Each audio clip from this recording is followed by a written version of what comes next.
The first bell rang like a warning, sharp and unforgiving, cutting through the cold morning air as a small boy stepped onto the cracked sidewalk outside Jefferson Ridge Middle School in Ohio, his backpack hanging loose, his shoes worn thin at the soles, and his head already bowed as if he knew what the day had prepared for him.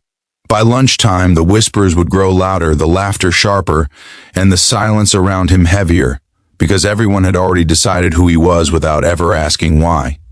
If you believe in kindness, second chances, and the quiet strength of people who endure more than they show, take a moment right now to like, comment, share, and subscribe to this channel.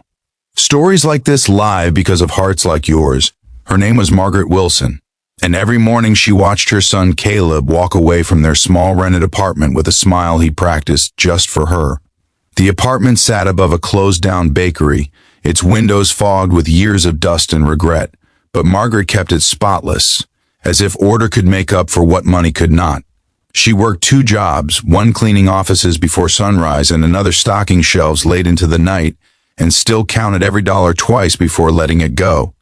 Caleb never complained, never asked why his jeans were always a little too short or why his lunches were always simple.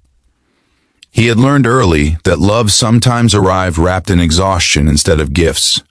At school, however, love was not the language spoken.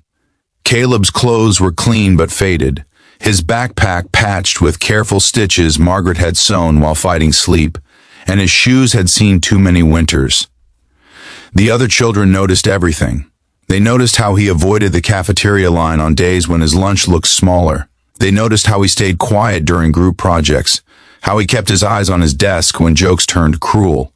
What they did not notice was how he stayed after class to help teachers stack chairs, or how he picked up trash in the hallways without being asked, or how he smiled at the janitor like they were equals. Margaret felt the weight of those unspoken days every evening when Caleb came home quieter than before. She saw it in the way he went straight to his room, and how his shoulders sagged as if he were carrying something heavier than his school books. She wanted to protect him from a world that measured worth by brand names and lunch money, but she also knew that strength could not always be taught through words.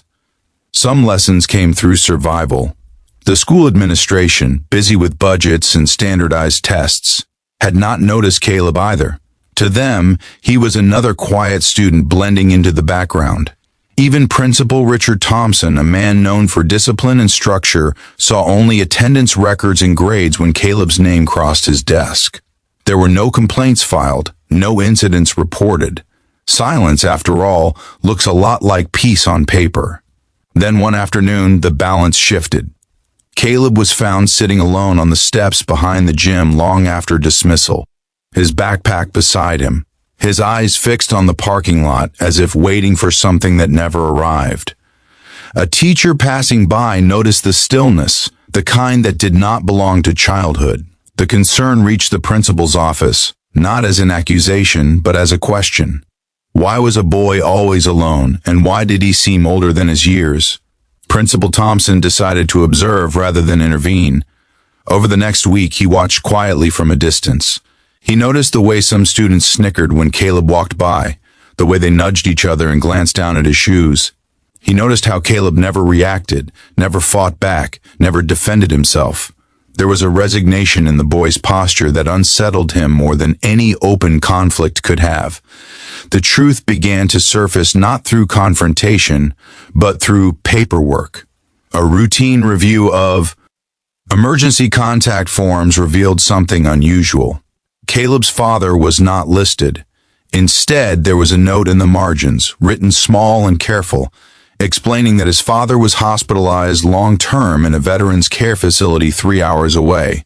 Further inquiry revealed that Margaret spent every Sunday traveling by bus to sit beside a man who had once carried his country's burdens and now could barely lift his own hands. Medical bills had drained what little savings they had. Pride had kept Margaret from asking for help. The principal's understanding deepened when he visited the address on file, expecting chaos and finding dignity instead. The apartment was modest but warm, filled with the smell of clean laundry and simple meals. Margaret greeted him with tired eyes and an apologetic smile. embarrassed not by poverty but by attention. She explained without self-pity how Caleb had insisted on saving his lunch money some days so she could afford bus fare to visit his father more often. She explained how the worn shoes were chosen deliberately so winter coats could be bought instead. She explained how Caleb believed that enduring mockery was easier than letting his mother feel like she was failing that night. Principal Thompson did not sleep. The image of a boy choosing silence over comfort, generosity over pride, stayed with him. He realized that the school had not failed because of cruelty alone, but because of blindness. The systems meant to protect had overlooked a quiet kind of suffering. Change began subtly. Teachers were asked to pay closer attention, not with pity, but with fairness. Bullying policies were enforced not as punishment, but as education. A discreet support fund was activated for families facing hardship, framed as a community initiative rather than charity. Caleb was offered opportunities, not handouts. He was invited into leadership programs, encouraged in his academics, recognized for his quiet contributions. The most powerful shift, however, came during a school assembly on empathy and responsibility. Without naming names or pointing fingers, Principal Thompson spoke about unseen battles, about how strength often wore the face of silence. He spoke about dignity, about how mockery revealed more about the mocker than the mocked. The words landed heavily because they were true. Slowly the atmosphere changed, whispers softened, laughter lost its edge. Some students began to see Caleb not as a target, but as a mirror reflecting things they had ignored. A few even followed his example, staying late to help, offering smiles where they once offered silence. Margaret noticed the change before Caleb ever spoke of it. He came home lighter, his steps quicker, his eyes brighter. He still wore the same clothes, still carried the same backpack, but something invisible had lifted. The world had not become kinder overnight, but it had become fairer, and sometimes that was enough. Near the end of the school year, Caleb received an award for community service, not announced with fanfare, but with respect. Margaret watched from the back of the auditorium, her hands trembling, her heart full in a way exhaustion could not touch. She realized then that poverty had never defined her son. It had only revealed him. If this story has touched your heart, if it reminded you of someone overlooked or misunderstood, please take a moment to like, comment, share, and subscribe. Your engagement helps these stories reach the people who need them most. And before this story ends, leave a comment telling us where you're watching from and what kindness means to you. Your words matter more than you know. Caleb walked home that day under the same sky, past the same streets, but with a future that finally felt seen, not because he had changed, but because someone in power had chosen to look closer. And sometimes, that is all it takes to turn quiet suffering into quiet strength.